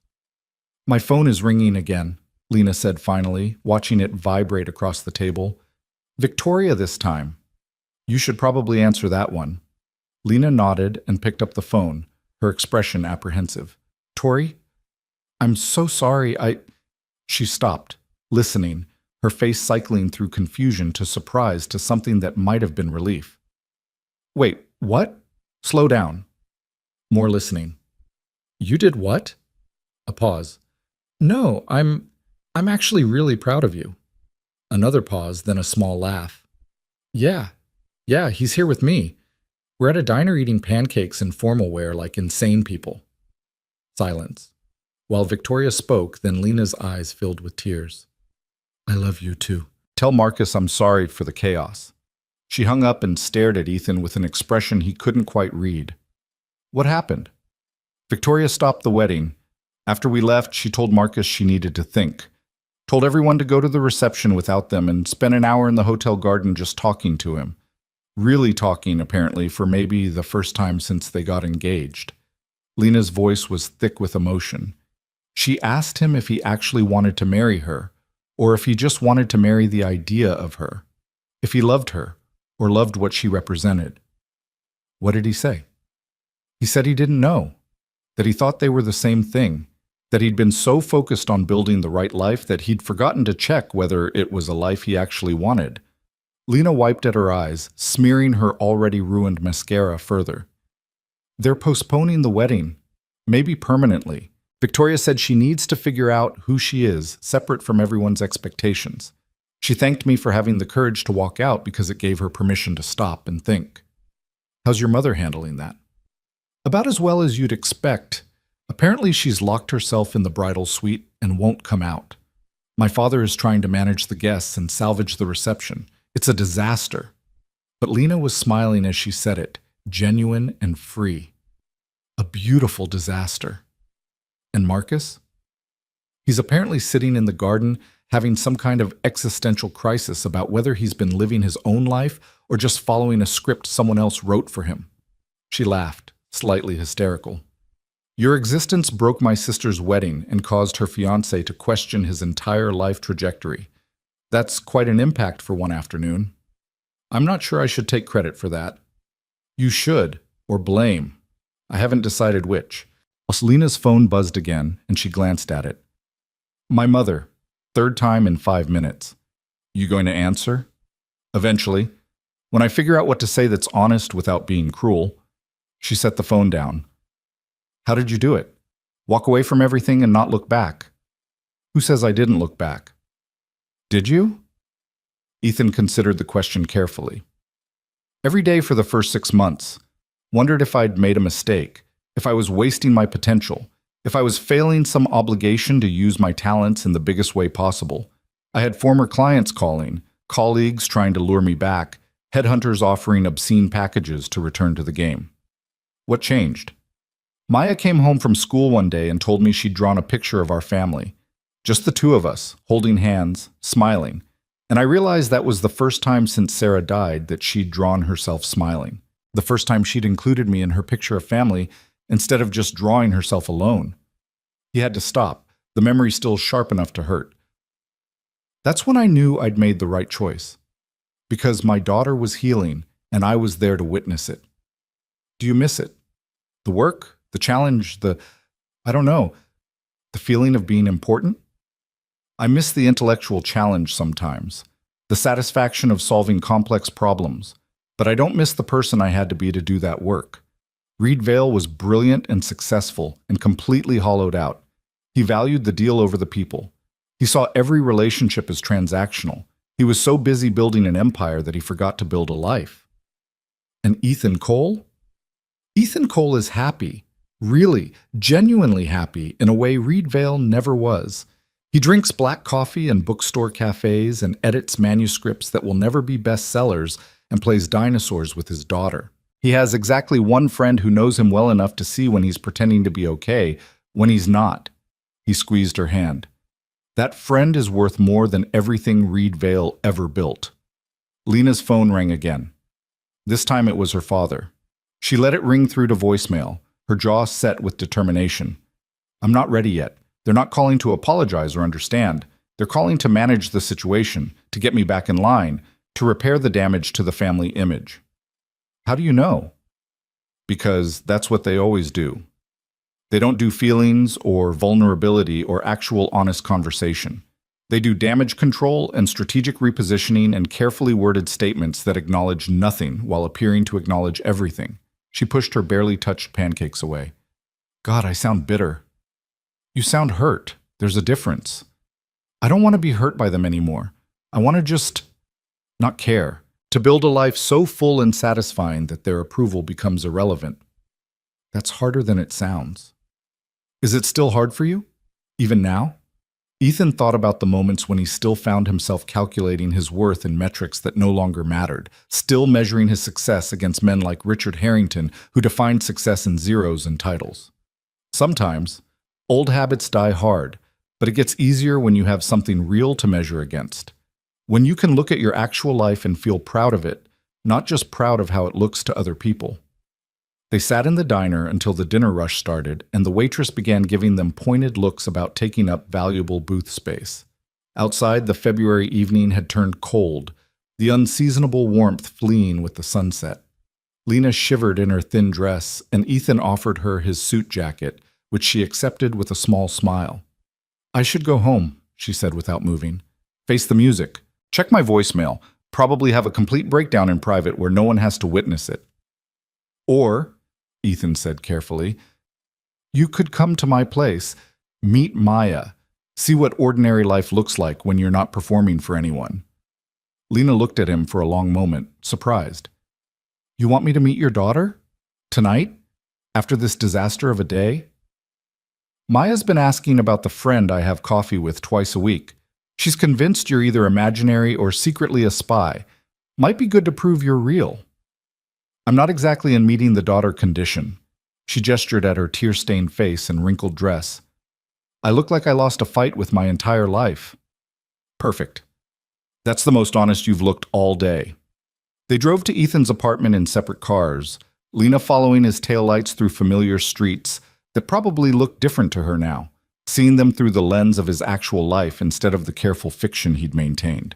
He found himself nervous in a way he hadn't been nervous in years, aware that he was letting her into the last protected space he had, the home he'd built for Maya where Reedvale didn't exist and Ethan Cole was just dad. Mrs. Chen opened the door before he could use his key, Maya already in her pajamas and bouncing with 7-year-old energy that should have been depleted hours ago. Daddy, you're home early. Mrs. Chen let me stay up because I said you'd want to tell me about the fancy party. She stopped when she saw Lena standing behind him. Who's that? Maya, this is Lena. Lena, this is my daughter Maya, who was supposed to be asleep an hour ago. I'm not tired, Maya announced, which was obviously a lie given the way she was rubbing her eyes. Are you the coffee friend? I am, Lena said, and her voice was softer than Ethan had ever heard it. Your dad talks about you all the time. He does? Maya looked pleased and suspicious in equal measure. What does he say? That you love dinosaurs and you ask very complicated questions, and you're the best part of his entire day. Maya considered this, evaluating Lena with the particular intensity of children who haven't yet learned to hide their assessments. You look sad. Did someone make you cry? Maya, Ethan started. It's okay, Lena interrupted. Yes, someone made me cry. Actually, a lot of someone's. But I think maybe I needed to cry, so it's not all bad. My daddy says crying is just feelings leaking out because you have too many of them. Is that what happened? That's exactly what happened. Do you want to see my dinosaur collection? I have 17 dinosaurs and I know all their real names, not just the made-up movie names. Lena looked at Ethan, and he saw the question in her eyes. Was this okay? Was she intruding? Should she leave? He nodded slightly, and she turned back to Maya with a genuine smile. I would love to see your dinosaur collection. Mrs. Chen left with a knowing look and a gentle pat on Ethan's arm. Maya dragged Lena to her room with the determination of someone who'd been waiting weeks to show someone her treasures.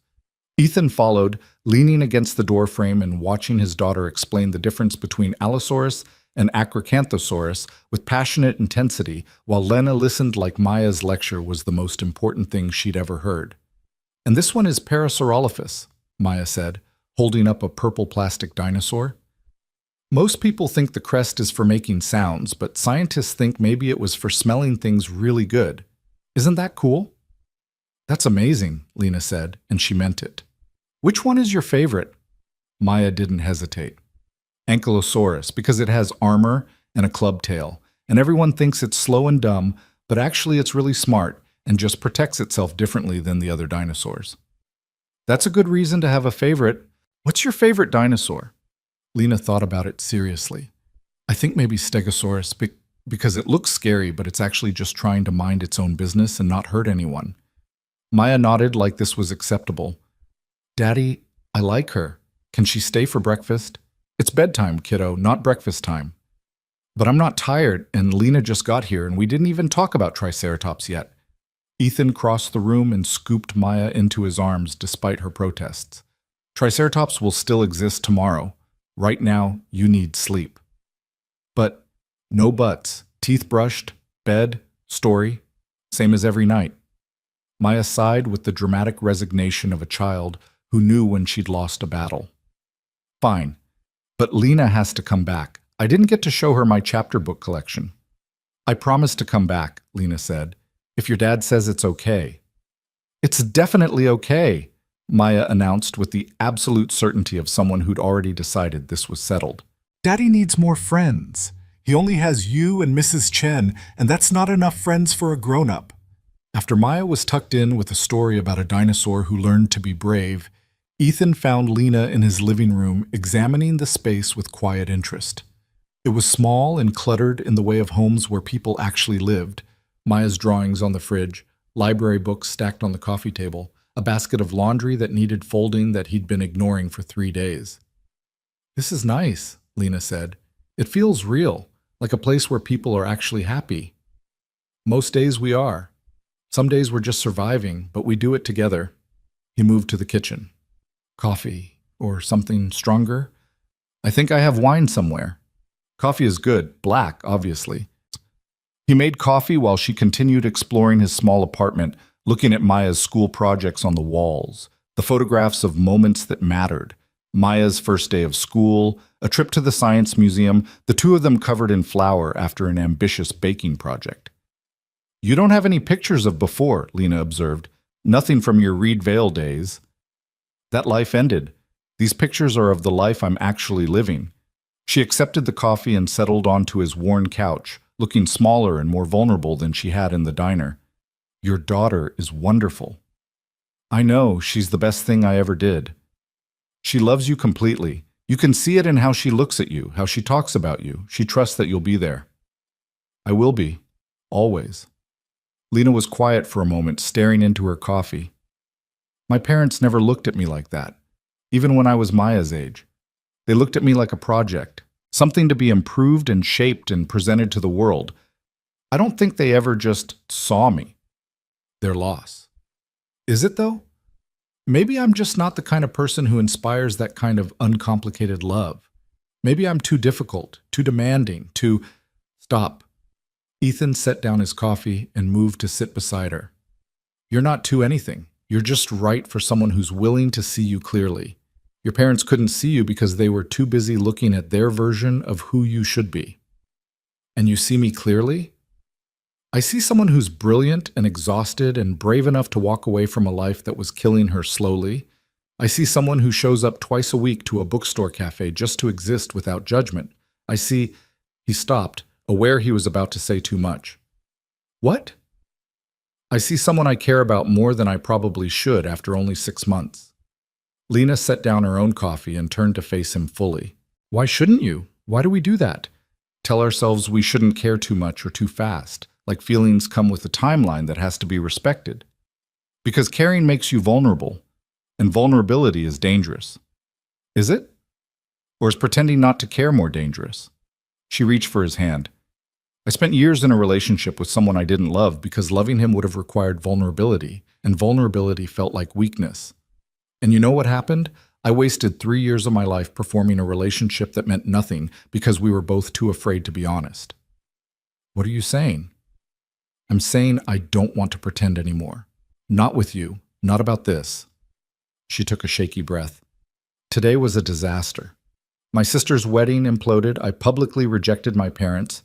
Your secret identity got exposed in the most dramatic way possible. And somehow sitting here in your apartment drinking coffee while your daughter sleeps in the next room, I feel more okay than I've felt in years." "Lena, let me finish. I know this is complicated. I know we barely know each other in the ways that supposedly matter. I know there are 1,000 logical reasons to slow down and be careful and not risk what we've built."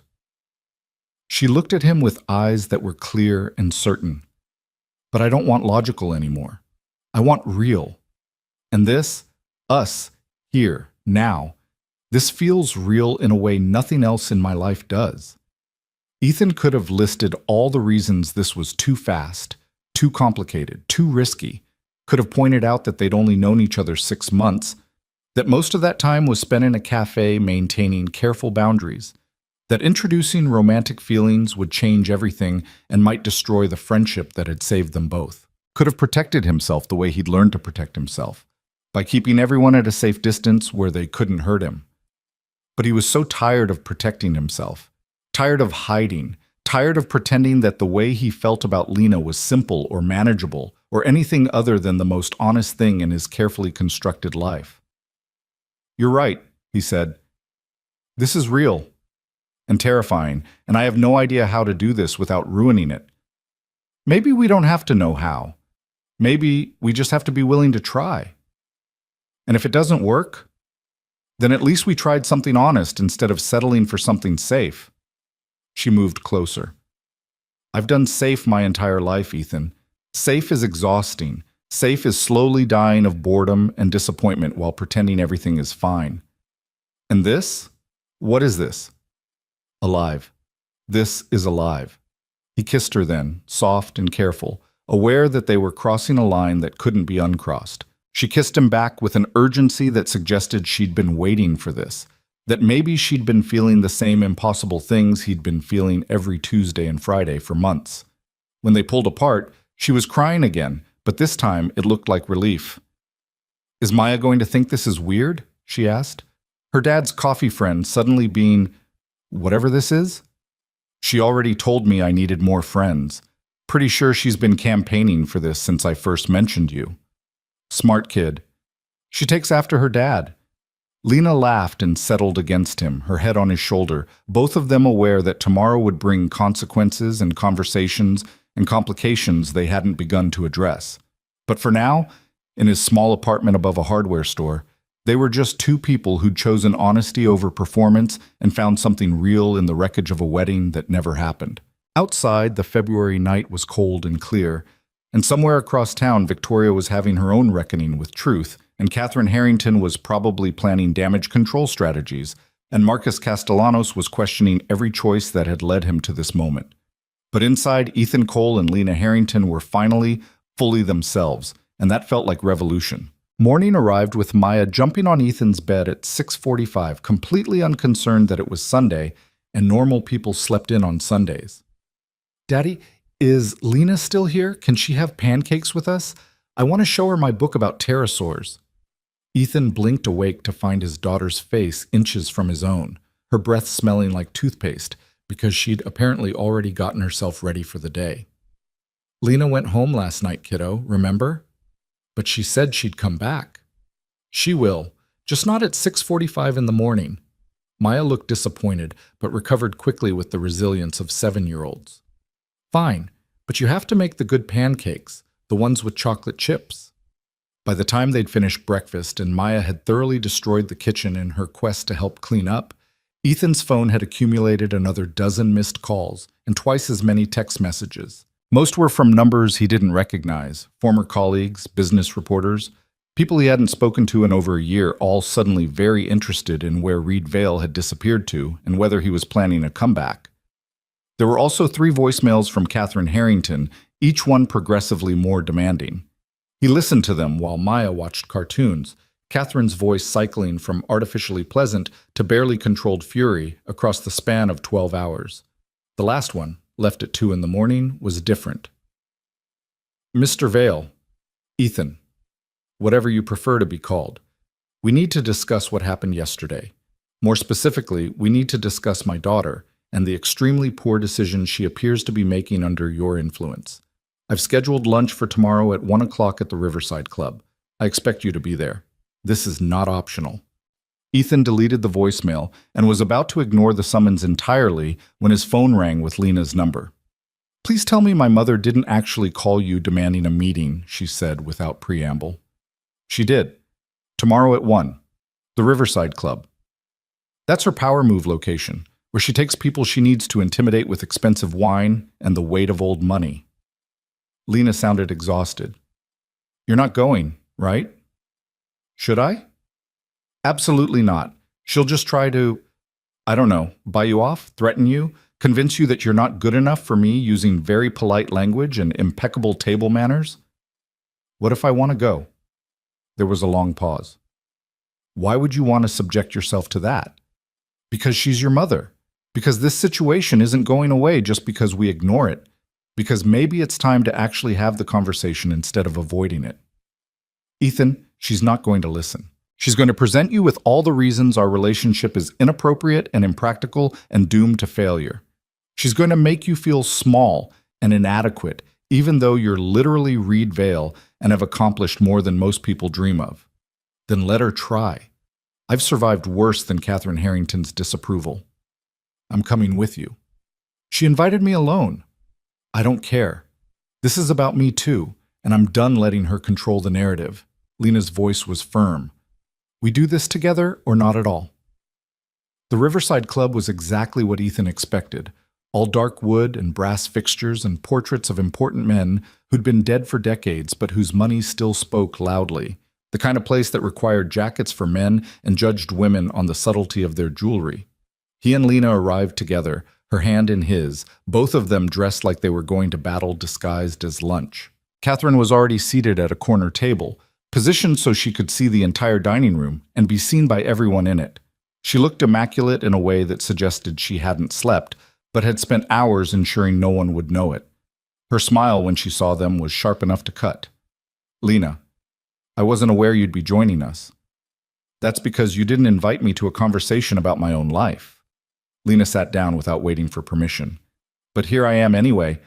Catherine's eyes flicked to their joined hands, then away, dismissing what she saw as temporary insanity. "Mr. Vale, or should I call you Mr. Cole? I'm unclear on which identity you prefer when you're not actively deceiving people." "Ethan is fine.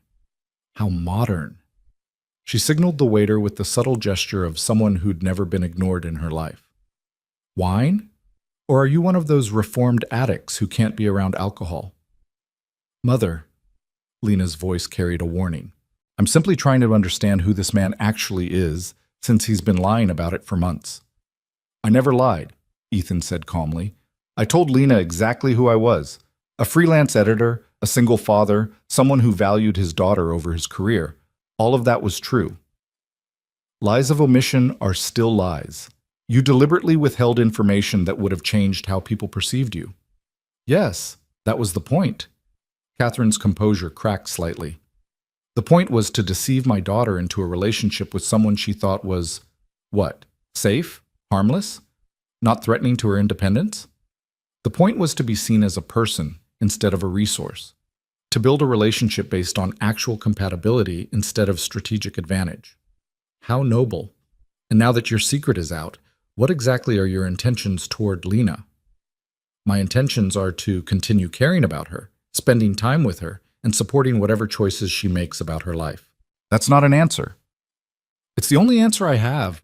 We're not characters in a business negotiation, Catherine. We're people trying to figure out how to be honest with each other in a world that rewards performance over authenticity."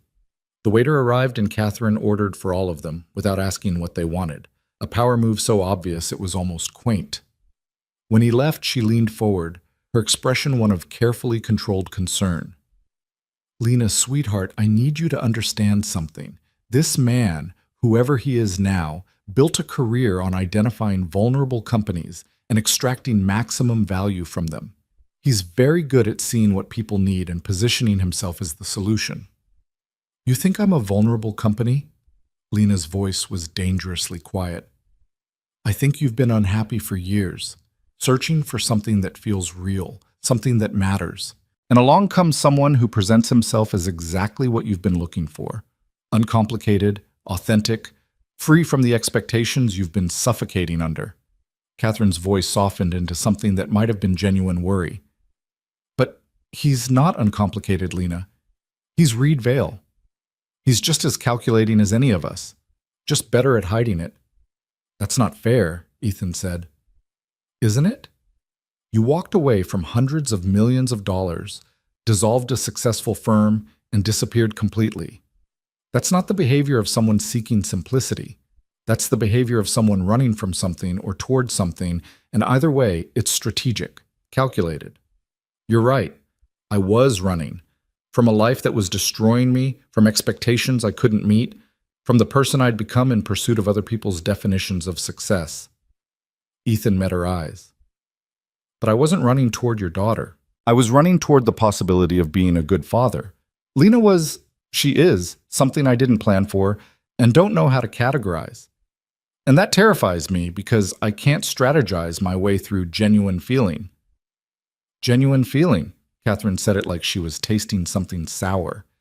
"You'll forgive me if I'm skeptical about the genuine feelings of a man who's made a career out of emotional manipulation. I never manipulated anyone. I restructured failing businesses based on financial analysis and market dynamics. And you never considered the human cost? The workers who lost their jobs, the communities that lost their employers, The families that lost their stability? The accusation landed hard because it was true. Ethan had considered those costs, had factored them into his analyses as acceptable losses in service of larger economic efficiency. He'd told himself he was saving companies, preserving what could be preserved, making hard but necessary choices. But Catherine was right that he'd valued spreadsheets over people, returns over relationships, success over suffering. "You're right," he said quietly. "I did terrible things in the name of business. I made choices that hurt people and told myself it was justified because I was following economic principles. I was Reed Vale, and Reed Vale valued profit over people. And now you're Ethan Cole, who values what? Love? Family? The simple pleasures of modest living?" Catherine's skepticism was palpable. "People don't change that fundamentally. Not really." "Mother, stop," Lena's voice cut through the tension. "You're not worried about me. You're worried about what this looks like, about what people will say, about whether my relationship with Ethan damages the family reputation or disrupts your social standing. That's not true, isn't it? When Victoria postponed her wedding, your first response wasn't to ask if she was okay.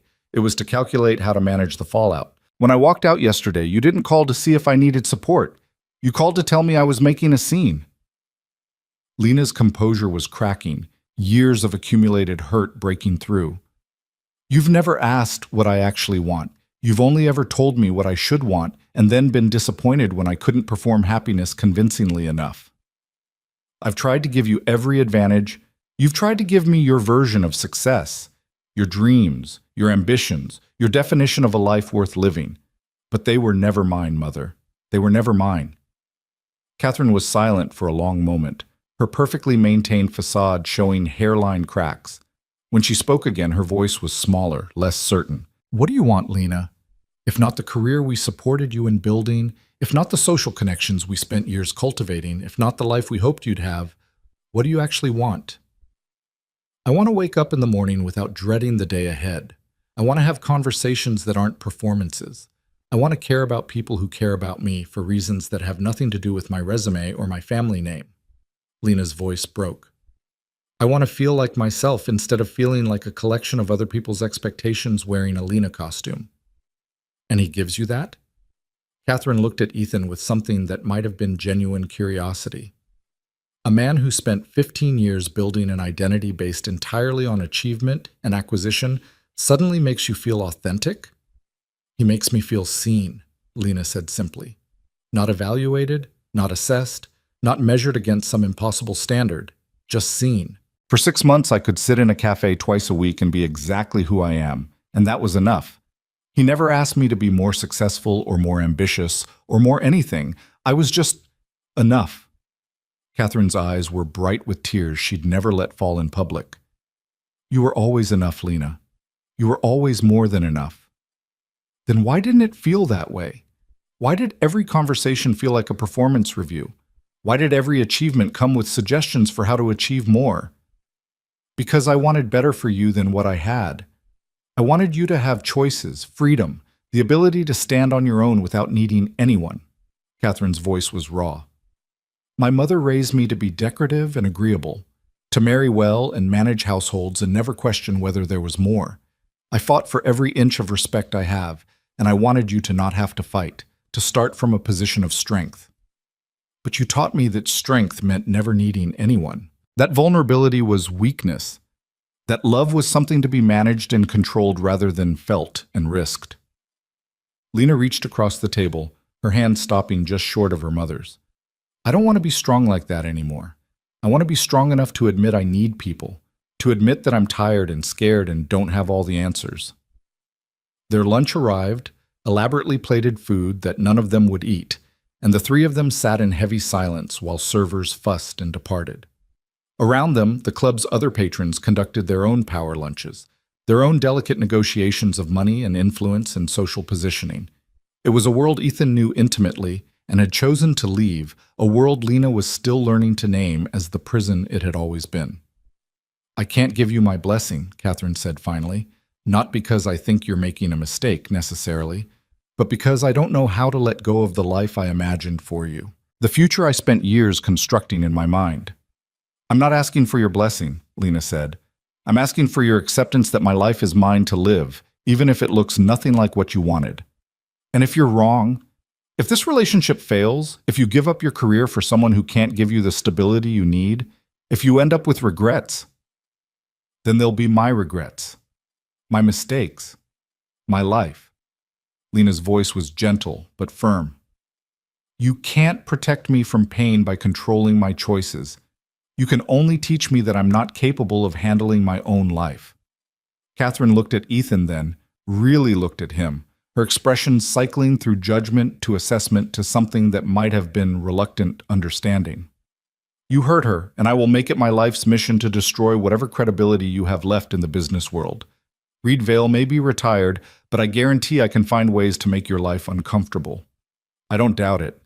And if you're using her, if this is some elaborate scheme to reintegrate yourself into social circles or rebuild your reputation through our family connections, I have no interest in your social circles or family connections. I have every interest in your daughter's happiness, which includes having a functional relationship with her family if that's possible. Why should I believe you? Because I gave up everything I'd built to be a present father to my daughter.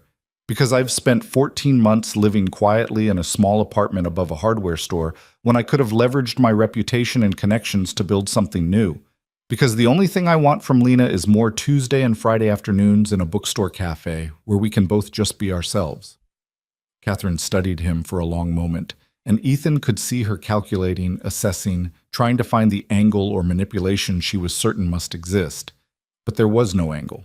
There was just a man who'd learned the hard way that success without authenticity was just expensive emptiness, and a woman who was desperately trying to learn the same lesson before she spent her entire life performing for an audience that would never be satisfied.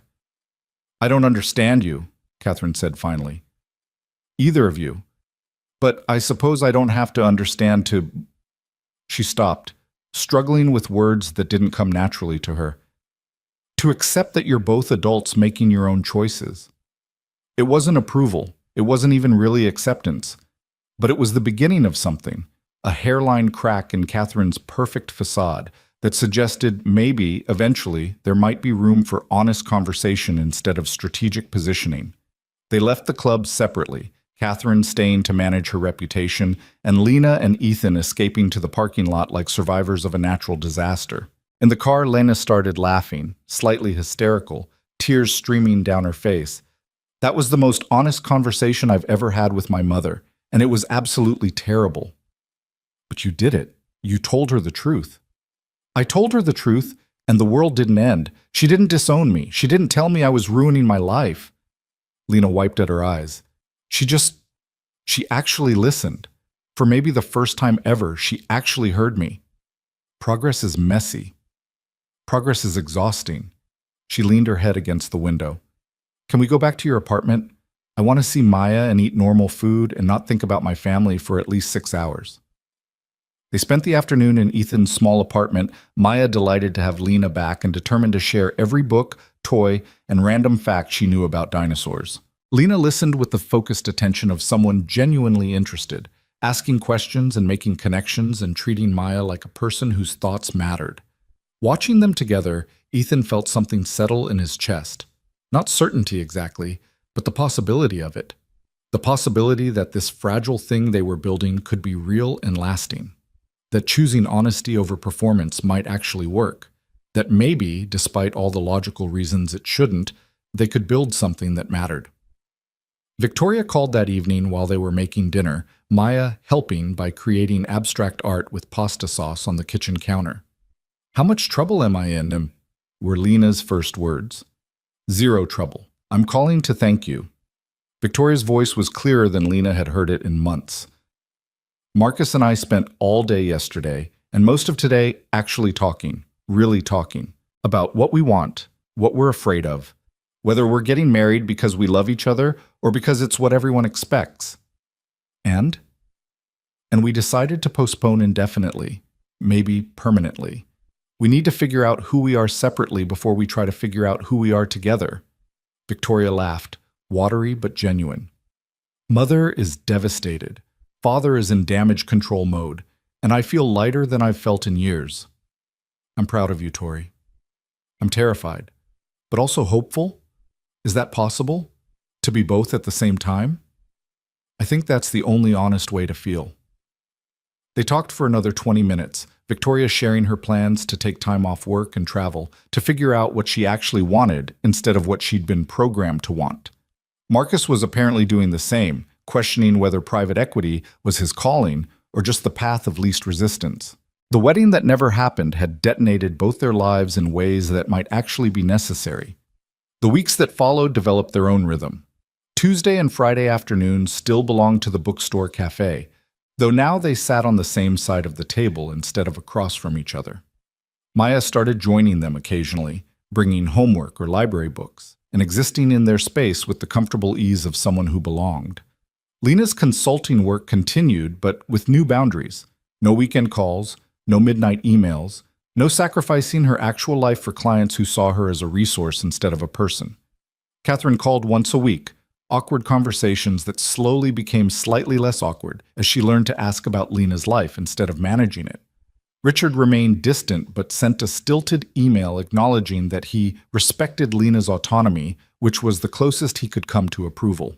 Victoria and Marcus were navigating their own separate journeys toward self-discovery, checking in periodically with updates that ranged from terrifying to exhilarating.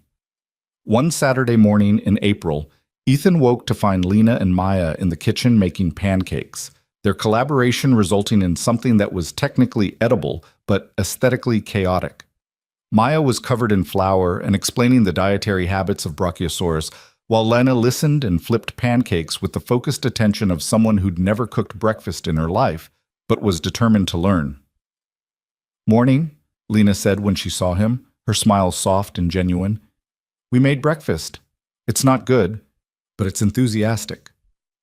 "Daddy, did you know that Brachiosaurus ate rocks to help digest their food?" "Lena didn't know that. I'm teaching her dinosaur facts." "That's very educational of you." They ate terrible pancakes in excellent company, the three of them squeezed around Ethan's small kitchen table in the morning light.